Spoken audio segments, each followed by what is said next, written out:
Hey guys, कैसे हो सभी लोग। आई एम श्योर आप बढ़िया होंगे और पिछले 10 दिन से नहाए नहीं होंगे। तो जाओ यार, अब नहा लो। अब तो एग्ज़ाम ख़त्म हो गए। तो आज मैं इस वीडियो में बताने वाला हूँ कि मेरा एग्ज़ाम कैसा रहा। मैं और भी कुछ इंपॉर्टेंट बातें बताऊंगा, तो इस वीडियो को एंड तक तो ज़रूर देखना। खासकर मई 2023 वाले भाई, तुम लोग बीच में वीडियो मत छोड़ना। तो स्टार्ट करता हूँ मैं। सबसे पहले पहले मैं ये बता दूँ कि मेरा ये फर्स्ट अटेम्प्ट था। और पिछले मैं शायद अप्रैल से मैं प्रिपरेशन स्टार्ट किया था। मेरा पहला पहला पेपर से स्टार्ट करते हैं, अकाउंट्स का। अकाउंट्स में देखो यार, मैंने अपने तरफ से तो पूरा करके गया था। सिर्फ मैंने पार्टनरशिप छोड़ा था, पार्टनरशिप अकाउंट। वो भी मैंने ऑप्शनल में छोड़ा था। ऑप्शनल होते हैं ना, एक क्वेश्चन ऑप्शनल था हमारा जो छोड़कर बनाना था। मैंने वो तो छोड़ दिया, चलो ठीक है। लेकिन मेरा भाई टाइम मैनेज मैं नहीं कर पाया। टाइम मैनेज बिल्कुल भी नहीं हुआ मेरे से। मैं एनपीओ कहाँ, जहाँ घर पे बनाता था तो 15 से 18 मिनट में, वहाँ मैंने आधा घंटा से भी ऊपर समय लगा दिया। लेकिन एंड एंड तक मेरा मैच नहीं हुआ बैलेंस शीट। क्या करूँ। मैंने अटेम्प्ट तो किया है 70 और 80 के बीच में ही। लेकिन मैं श्योर हूँ कि 60 के मेरा आसपास तो आ जाएगा। देखते हैं क्या होता है। अच्छा रहा मेरा अकाउंट्स का पेपर, लेकिन उतना भी नहीं, एवरेज मैं बोल सकता हूँ। लेकिन लॉ का पेपर भाई, अब लॉ पर आते हैं। लॉ का एकदम घटिया मेरा गया, मैं क्या कहूँ। मैंने तो पहले कॉन्ट्रैक्ट एक्ट छोड़ कर गया था, मैं पढ़ा नहीं था कॉन्ट्रैक्ट एक्ट और एलएलपी। ये दोनों मैं छोड़ कर गया था। मैंने सिर्फ 45 मार्क्स का प्रिपरेशन किया था, जो तीनों चैप्टर का वेटेज है अपना, सोगा और पार्टनरशिप और क्या कंपनी। हाँ, मैंने 42 मार्क्स का बनाया हुआ है। सबसे पहले मैं बता दूं अटेम्प्ट मैंने कितना किया। मैंने बहुत ही कम अटेम्प्ट किया है, ओनली 65 आई अटेम्प्ट। सिर्फ और सिर्फ 65 नंबर का मैं बनाया है। उसमें से मेरा 42 नंबर का है पूरा लॉ, और बाकी जो बच गया वो बीसीआर। भाई लेकिन मुझे डर लग रहा है कि मैं लॉ में फेल हो जाऊंगा, क्योंकि यार 65 का अटेम्प्ट किया हूँ और 40 आना थोड़ा मुश्किल है। कुछ लोग तो ऐसे मैंने देखे हैं जो 100 का अटेम्प्ट करते हैं भाई, उसके आते हैं 40। तो मैंने तो और 65 किया, तो मेरे कहाँ जाएंगे यार। लेकिन हाँ, एक प्लस पॉइंट है कि मैंने ये जो तीनों चैप्टर मैंने बताया ना, सोगा पार्टनरशिप कंपनी, ये तीनों मैंने पूरे याद किए थे। हाँ, मैंने हर एक प्रोविज़न याद कर रखा था। अब कैसे मैंने याद किया था वो मैं आने वाले वीडियो में बताऊंगा। लेकिन हाँ, ये तीनों मैंने याद किए हुए थे। और मैंने 45 के होते हैं ना, तो मैंने 42 नंबर का एग्जैक्ट बुक आंसर लिखा है। इधर उधर का कुछ नहीं, अपने से मैंने नहीं बनाया है। फिर भी मैं टाइम नहीं मैनेज कर पाया यार। मैंने बीसीआर में बहुत कुछ छोड़ दिया। वैसे मेरा टारगेट तो लेके ही चला था कि लॉ में मैं 45 मार्क्स के आसपास मैं बनाऊंगा, 50 के आसपास मैं बनाऊंगा, क्योंकि इंडियन कॉन्ट्रैक्ट एक्ट मेरा पढ़ा हुआ है। लेकिन मैं रिवीजन विजन करके नहीं गया था। मतलब शुरुआत के जो 3 यूनिट है ना, 3 यूनिट वो मैंने पढ़ा हुआ है, लेकिन रिवीजन भी नहीं किया। सोचा कि अरे चलो हटाओ यार, 45 मार्क्स का 60 में से बना देंगे लॉ में, तो और क्या चाहिए। तो लेकिन पहला क्वेश्चन इजी था। सब पहला का जो पहला था भाई, वो कॉन्ट्रैक्टेड बहुत इजी था। मैंने तो सोचा था 50 के आसपास मैं बनाऊंगा लॉ में, लेकिन हो पाया मेरे से सिर्फ और सिर्फ 42 मार्क्स का। और यही 42 नंबर का बनाने में मैंने 2 घंटा लगा दिया। मैं क्या कहूँ, मैं स्टार्टिंग से लिख रहा हूँ, मैंने सोचने तक का भी टाइम नहीं लिया। मैं सिर्फ लिखते जा रहा हूँ, लिखते जा रहा हूँ, क्योंकि यार याद है तो क्या मैं सोचूं। मैं बना कर नहीं लिखा हूँ, मैं सिर्फ याद किया हुआ लिखा हूँ। और बीसीआर में मैंने यार बाकी मेरा 20 वो छूट गया, क्या कहते हैं, प्रिसाइज मेरा पूरा छूट गया यार। मैं एंड में देखता हूँ कि मेरा बचा हुआ है वो। और नोट मेकिंग भी मेरा छूट गया। मैं टाइम मैनेज बिल्कुल भी नहीं कर पाया लॉ में। मेरा सबसे बेकार पेपर गया है लॉ। मुझे डर लग रहा है कि मैं लॉ में फेल हो जाऊंगा यार। लेकिन मैंने ऐसे आईजी सर से भी बात किया इंस्टा पे, तो वो बोल रहे हैं कि हो जाएगा। तुमने जो जो बनाया हुआ है 40 नंबर का वो बुक आंसर लिखे हो, तो भाई उसमें तो 30 तो देना ही देना है। बाकी 25 का जो बनाए हो बीसीआर में, जो भी 20-25 में, उसमें 10 नंबर तो देगा ही नहीं। कैसे कैसे नहीं देगा। कम्युनिकेशन भी मैंने पूरा दो डेफिनेशन, मैंने 2 क्वेश्चन का पूरा वही बुक आंसर भी कम्युनिकेशन में मैं याद करके गया था। बाकी पैसेज बनाया और मेल मेल और आर्टिकल और नोट मेकिंग का समरी, बस इतना ही मैंने बनाया हुआ है। मैं लॉ के पेपर के दिन जब बाहर निकला ना भाई, तो मैं क्या बोलूँ, एकदम सुन हो गया था। मेरा माइंड एकदम कुछ नहीं कह रहा था। बस यही सोच रहा हूँ मैं बार बार कि मैं फेल हो जाऊंगा, मैं फेल हो जाऊंगा, मैं फेल हो जाऊंगा। मेरा मैथ का पेपर, उसकी वजह से मेरा मैथ का पेपर थोड़ा खराब हो गया। लेकिन मैथ का पेपर मैं खराब नहीं कहूँगा, क्योंकि मैं उसमें सिर्फ पासिंग का ही लेकर चला था कि मैं बस पास हो जाऊँ। तो अब आज बात करते हैं मैथ का। मैथ में मैंने सिर्फ और सिर्फ 50 बनाए हैं भाई। 48 या फिर 50, यही 50 के आसपास बनाए हैं। आई एम डैम श्योर कि मेरा 45 तो उसमें आ जाना है। और मैं पासिंग मार्क्स के लिए लेके ही चल रहा था उसे। और मेरा चैप्टर भी बहुत कुछ छूटा हुआ था, तो मैं कहाँ से बनाऊँ। वैसे मुझे क्वेश्चन तो ईजी लग रहे थे यार। क्वेश्चन मैंने सब बताऊँ ना, सारे पेपर के ईजी थे, लेकिन लेंदी थे। लेंदी मैं कह सकता हूँ, हार्ड तो मैं नहीं, बिल्कुल नहीं कहूँगा। ईजी थे लेकिन लेंदी थे। अकाउंट्स भी थोड़ा बहुत लेंदी कहूँगा मैं। लॉ भी लेंदी ही था यार। आर्टिकल दो दो डाल दिया यार। देना चाहिए था लेटर वगैरह, तो दो दो आर्टिकल डाल दिया। अब बात करते हैं हाँ, वही मैथ की बात करते हैं। मैथ में तो मैंने बता दिया 5 चैप्टर मेरा छूटा हुआ था, तो मैं सिर्फ 50 के आसपास मैंने अटेम्प्ट किया है। याद नहीं है मुझे एग्जैक्टली 48 है शायद या फिर 49 है। तो अब बात करते हैं इकोनॉमिक्स की। एमवी सर ने कहा था अकाउंट्स, लॉ, मैथ सबका बदला लेगा रे तेरा इको, और वही हुआ है मेरे साथ। मैंने इकोनॉमिक्स में भी चैप्टर 2 और चैप्टर 4 और बीसीके में चैप्टर 6 और चैप्टर 3, ये सब चैप्टर मैंने ऊपर ऊपर से पढ़ा हुआ था। एग्जैक्टली डीप में नहीं जाकर एकदम ऊपर ऊपर थोड़ा बहुत, अगर एक आध दो क्वेश्चन आ गया तो मैं बना दूंगा। मतलब ये चारों का अगर वेटेज मिलाओगे ना तो होते हैं कम से कम 40 के आसपास। यानी मुझे इस हिसाब से 60 के आसपास अटेम्प्ट करना चाहिए था, लेकिन मैंने अटेम्प्ट किया है 80 मार्क्स का, और सिर्फ ये हो पाया है एमबी सर के कारण। अब उनके भाई मैराथन, उनके लास्ट मिनट क्वेश्चन बहुत ही काम आए। मैंने 70 अटेम्प्ट किया इकोनॉमिक्स में खुद से, फिर भी मुझे डर लग रहा था भाई कि कादू तो गलत होगा ही इसमें, और मुझे एग्रीगेट के लिए इकोनॉमिक्स में तो 70 लाना ही लाना है, नहीं तो मैं एग्रीगेट में शायद फेल हो सकता हूँ। तो 10 मार्क्स का मैंने बगल वाले से पूछ कर बनाया हुआ है। हैं? हाँ, आप तुम लोग सोच रहे हो भाई चोरी होता है एग्जाम में, लेकिन तो चोरी नहीं होता है। एकदम ऐसा एक दूसरे के कॉपी में झांक के तो नहीं बना पाओगे, थोड़ा बहुत पूछ सकते हो यार। मैंने तो 10 क्वेश्चन पूछा है, मैं डरता नहीं हूँ भाई। टीचर देखेगा ही तो क्या बोलेगा कि यार मत पूछो, शांति से बैठकर बनाओ, और क्या। बस ऐसे है कि वहाँ पर कोई अवेलेबल नहीं हो, ऐसे लगता है एक आध दो पर्सन आते हैं, बाकी स्कूल के टीचर गार्डिंग करते हैं गाइस। तो इकोनॉमिक्स तो मेरा भाई बहुत अच्छा गया, मैं कह सकता हूँ।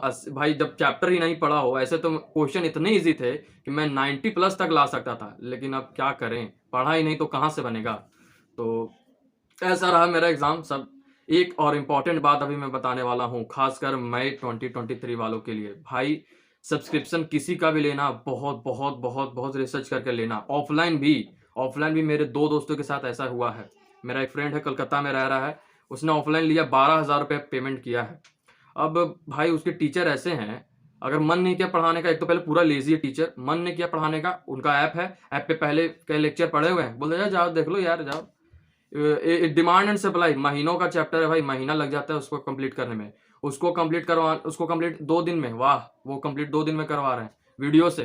भाई ऑफलाइन लिए तो भाई साक्षात बैठ के पढ़ाओ ना, तो नहीं, वीडियो है मेरा डाला हुआ ऐप पे, जाओ देख लो। यही होता है यार। मेरे मेरे बगल में जिससे मैंने पूछा इकोनॉमिक्स में, वो साइंस का स्टूडेंट था, उसने भी बता रहा था कि भाई मैंने भी 5,000 रुपये का ऑफलाइन कोचिंग लिया, लेकिन ढंग से पढ़ाया नहीं।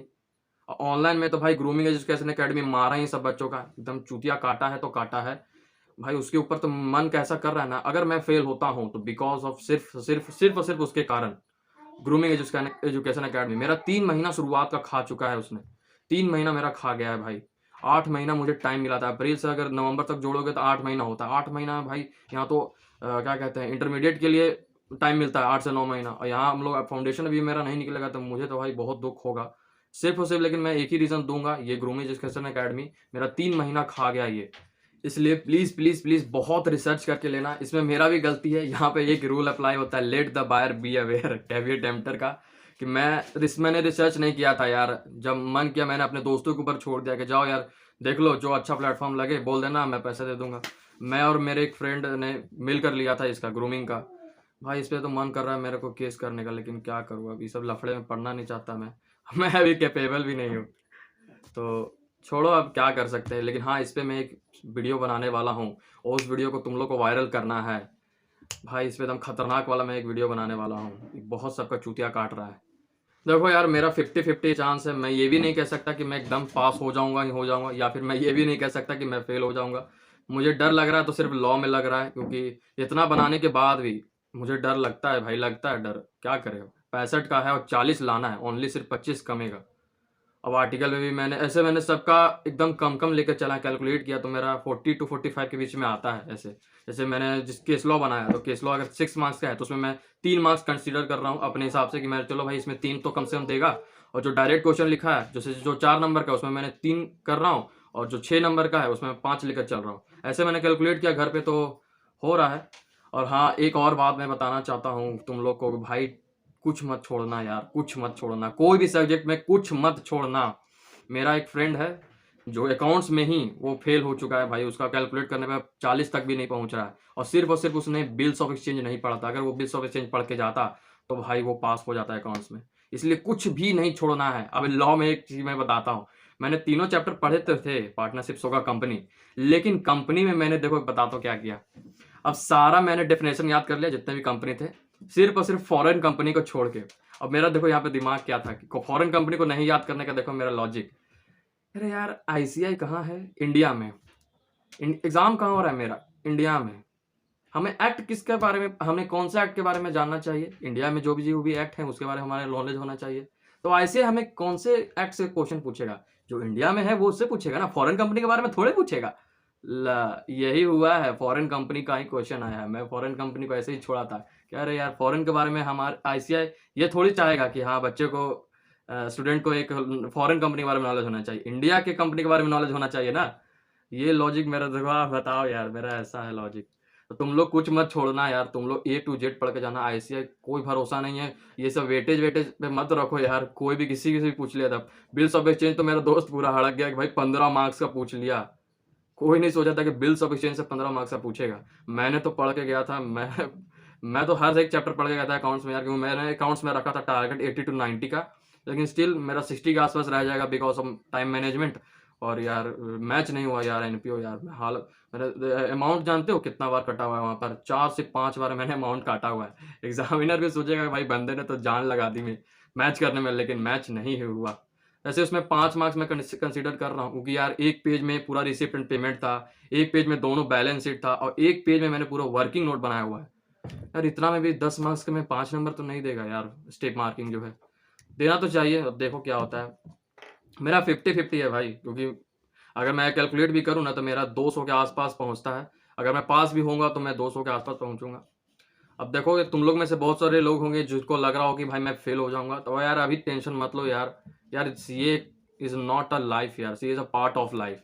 इसके पीछे इतना भी मत पागल हो जाओ कि हाँ डिप्रेशन में है, ये है वो है। जो होगा रिजल्ट के दिन देखा जाएगा। अभी तो मौज करो यार, तुम लोग मौज करो, अभी 10 दिन मौज करो पूरे। उसके बाद ठंडे दिमाग से सोचो कि क्या करें।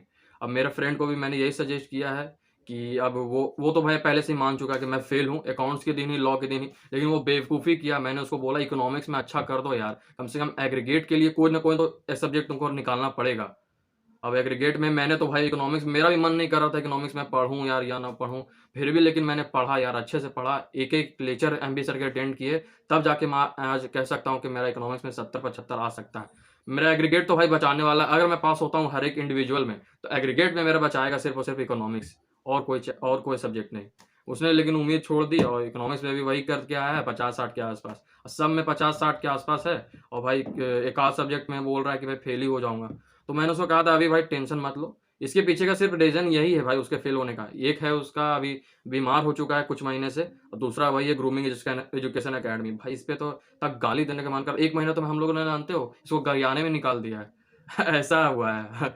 अब तो मैंने उसे बोल दिया है कि अब देखो यार थोड़ा दिन आराम करो अभी, उसके बाद आप ठंडे दिमाग से शुरू से एकदम स्टार्टिंग से अच्छे से प्रिपरेशन स्टार्ट करो, और टाइम को इंपॉर्टेंस दो यार गाइज। आप लोग भी, टाइम बहुत इंपॉर्टेंट है, टाइम बहुत बहुत बहुत इंपॉर्टेंट है। और एक एक पॉइंट छोड़ना नहीं है तुमको, स्टडी मटेरियल पूरा चाट जाओ एकदम, तब ही पास हो गई। मैं 45 नंबर का अटेंड किया हूँ ना लॉ में, 42 का किया, 3 नंबर का वही फॉरेन कंपनी वाला छूट गया, नहीं तो मैं 45 तो कर ही देता। 42 जो मैंने किया है ना भाई, मैं जानता हूँ 42 लाने के लिए कितनी मेहनत की मैंने वो लिखने के लिए। बहुत याद किया हूँ मैं, क्योंकि यार मैंने जब बता देता हूँ मेरे रीजन कि मैंने याद किया कि समझा है लॉ को मैंने कैसे प्रिपेयर किया है मैंने, वो मैं बताता हूँ कि लॉ में मैंने क्या किया था। देखो अब जब मैं पढ़ रहा था आदर्श जोशी सर से, मैं यूट्यूब से ही पढ़ा हूँ। जब मैं पढ़ रहा था तो देखो यार मैंने पढ़ लिया अच्छा से। आदर्श सर ने कहा था कि तुमको याद करने की ज़रूरत नहीं है, रटने की ज़रूरत नहीं है, तुम खुद से बना के लिखो। ठीक है, मैंने खुद से बनाया घर पे। ऐसा लग रहा कि मैं जहाँ तो लॉ का आंसर लग ही नहीं रहा, ऐसा लग रहा कि मैं स्कूल में जब कहानी नहीं पढ़ते थे उसके आंसर बनाते थे, क्वेश्चन आंसर, एकदम वो ऐसा लग रहा है, मतलब कहानी मैंने बना दी, लॉ का कुछ दिख ही नहीं रहा है। तो यार मैंने सोचा कि नहीं यार, अब एग्जाम के पॉइंट ऑफ व्यू से रटना तो पड़ेगा। ऐसे तो समझना चाहिए ही, लेकिन रटना ही पड़ेगा एग्जाम के पॉइंट ऑफ व्यू से। तो मैंने तो रट लिया भाई, कैसे कैसे मैं 3 चैप्टर रटा हूँ, मैं क्या बोलूँ। डेली में सुबह उठकर याद करता था प्रोविजन। अब ऐसा भी नहीं कि मैंने बुक का पूरा उठाकर किया हुआ है, कुछ कुछ मैंने खुद से भी वर्ड ऐड किए हैं, नोट्स मैंने बनाए थे जो अपने खुद से। आप लोग भी नोट्स खुद से बनाओ यार, दूसरे का मतलब कि हाँ टेलीग्राम पे मिल रहा है ये वो। हाँ एग्जाम के टाइम पर ऐसा होता है, मैंने भी पूरा भीख मांगा था हर जगह, इंडियन कॉन्ट्रैक्टर का नोट्स दे दो, कंपनी एक्ट का नोट्स दे दो, क्योंकि मैंने ये दोनों के नोट्स नहीं बनाए हुए थे। एग्जाम जब नज़दीक आ जाता है तो फिर नोट्स बनाने का टाइम नहीं मिलता है, वो तो बात की बात है। लेकिन हाँ इसलिए तुम जब पढ़ रहे हो चैप्टर ना, तो उसी समय नोट्स खुद से बनाओ। खुद से बनाओगे ना गाइस, तो कसम से मैं बता रहा हूँ ना, 50% तो वहीं पर याद हो जाएगा।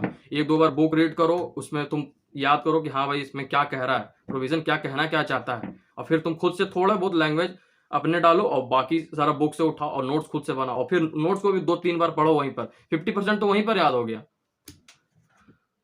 तो ऐसा रहा मेरा एग्ज़ाम। मैं भी सोच रहा हूँ मैं पढ़ूंगा यार, ऐसा नहीं कि मैं अभी नहीं पढ़ूंगा। अब मैंने जो जो चैप्टर छोड़े थे, LLP से मैंने छोड़ा हुआ है, कॉन्ट्रैक्ट एक्ट छोड़ा हुआ है, अकाउंट्स का थ्योरी छोड़ा हुआ है, ये सब मैंने छोड़ा हुआ है यार। ये मैं सिर्फ डिग्री के लिए तो नहीं कर रहा, मुझे नॉलेज चाहिए यार, नॉलेज पर्पज़ के लिए मैं कर रहा हूँ, तो मुझे नॉलेज तो चाहिए, तो मैं पढ़ूंगा यार। LLP भी पढ़ूंगा, कॉन्ट्रैक्ट एक्ट भी पढ़ूंगा, नॉलेज तो होना चाहिए ना अपने आप। कोई पूछ देगा हाँ भाई LLP के बारे में, तो मैं ऐसे मुंह बना के बैठ खड़ा रहूंगा और क्या। अकाउंट्स में भी ऐसे कॉन्टीजेंट लायबिलिटी हो गया, एसेट हो गया, कॉन्टीजेंट एसेट, ये सब के बारे में नॉलेज तो होना चाहिए ना। तो मैं तो पढ़ूंगा, लेकिन अभी तो मैं भी मौज करूंगा, लेकिन क्या मौज करूं, मेरा फ्रेंड तो बीमार है यार। मैंने सोचा था कि एग्ज़ाम के बाद थोड़ा बाहर जाएंगे घूमने के लिए, लेकिन मेरी किस्मत ही ख़राब है, मैं घर में ही बैठा रहूंगा और क्या, इंस्टाग्राम स्क्रॉल करो। चलो तो मिलते हैं नेक्स्ट वीडियो में। और हाँ, इस वीडियो में आगे आने वाले आगे मेरे बहुत सारे वीडियोस आने वाले हैं। इस पूरे रिजल्ट से पहले मैं बहुत सारे वीडियोस बनाऊंगा यार। मैं रिलैक्स हूँ भाई, मुझे टेंशन नहीं है रिजल्ट की, फेल होऊंगा कोई बात नहीं। मुझे विश्वास है अपने आप के ऊपर कि मैं तो सीए निकालूंगा।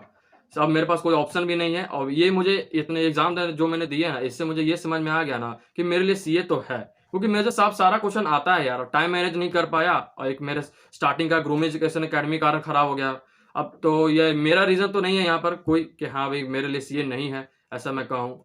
मेरे लिए तो सीए है, मैं निकालूंगा। अगर नहीं हुए तो दूसरा अटेम्प्ट में मई में मिलेंगे। मई में तो भाई भगवान भी नहीं रोक सकता मुझे पास होने से। अब देखो पास नहीं हुआ तो ऐसा मत बोलना यार कि बोला था तुमने उस दिन, हाँ। ये सब मत बोलना। देखिए हाँ, अगर मेरा लगता है तो मैं तो पास हो जाऊंगा सेकंड अटेम्प्ट में। तो मिलते हैं नेक्स्ट वीडियो में। आगे आने वाली है बहुत सारी मेरी वीडियोस, और ये भी मैं बताने वाला हूँ जो यूट्यूब से पढ़ रहे हैं भाई, बहुत टाइम मैनेज करना बहुत ज़रूरी है भाई। अगर तुम एक आधा चैप्टर भी छोड़ते हो ना, तो वो अगर छोड़ते चले गए, टालते चले गए, ये वाला जो बीमारी है ना, अरे चलो यार कल कर लेते हैं, अरे चलो कल से करेंगे ना। मेरा फ्रेंड यही किया है, इसी कारण आज वो बोल रहा है कि भाई मैं फेल हो जाऊंगा। यही है भाई, बोल रहा है कल से करेंगे ना, कल से करेंगे। ये कल वाला बीमारी एकदम छोड़ दो। अगर खुद से पढ़ रहे हो ना, तो टाइम मैनेज बहुत करना जरूरी है। लेकिन मैंने यार अपनी जान लगा दी यार। मेरा आँख में देख ही रहो, जब मेरा चश्मा लगा हुआ है, तो मैं जब भी अगर ज़्यादा फ़ोन यूज़ करता हूँ तो मेरा आँख लहरने लग जाता है। आँख पानी मारो, फिर लेक्चर आओ अटेंड करो, तो दवा डालो, फिर लेक्चर अटेंड करो। बहुत ही मतलब क्या कहूँ मैं, पिछले मैं 4 महीना जो मैंने अच्छे से तैयारी किया है ना, उसमें मेरी हालत ख़राब हो चुकी है। मैंने अपना 100% दिया यार। अब रिज़ल्ट देखो क्या होता है। अब तो ICI के हाथ में है, फेल तो फेल, पास तो पास। फेल हुआ तो भाई बहुत दुख होगा, लेकिन इतनी मेहनत की। और यार तुम लोग ये बोलना छोड़ दो यार कि मेरा अगर फेल होते होते यार मेरा टाइम बर्बाद चला गया, मेरा ये 1 साल चला गया यार, 6 महीना गया। अरे भाई वो कैसे गया? वो उसमें जो तुमने मेहनत की, वो तो तुमने दोबारा अटेम्प्ट में जो दोगे उसमें तो काम आएगा ना यार। मेहनत कभी बेकार नहीं जाती यार। अगर तुम कहना चाहते ही हो कि अगर बेकार कौन सा गया, तो जो देखो फेल हुआ है, जिस दिन रिजल्ट आया उसके आने वाले जो समय है, जो तुम गुजारोगे दोबारा अटेम्प्ट देने के लिए, दूसरा अटेम्प्ट देने के लिए, वो समय तुम्हारा बर्बाद है। क्योंकि भाई तुम्हें उस समय इंटर में होना चाहिए था, लेकिन हो तुम उस समय फाउंडेशन में ही।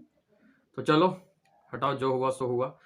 आज मैं लाइव आ रहा हूँ तो आना ज़रूर यार। थोड़ा कुछ इधर उधर के बातें करेंगे, अपना कैजुअल बातें करेंगे, एग्ज़ाम की कोई बातें नहीं करूँगा मैं। तो आना ज़रूर, 8 बजे मैं लाइव आऊँगा। Take care, bye bye.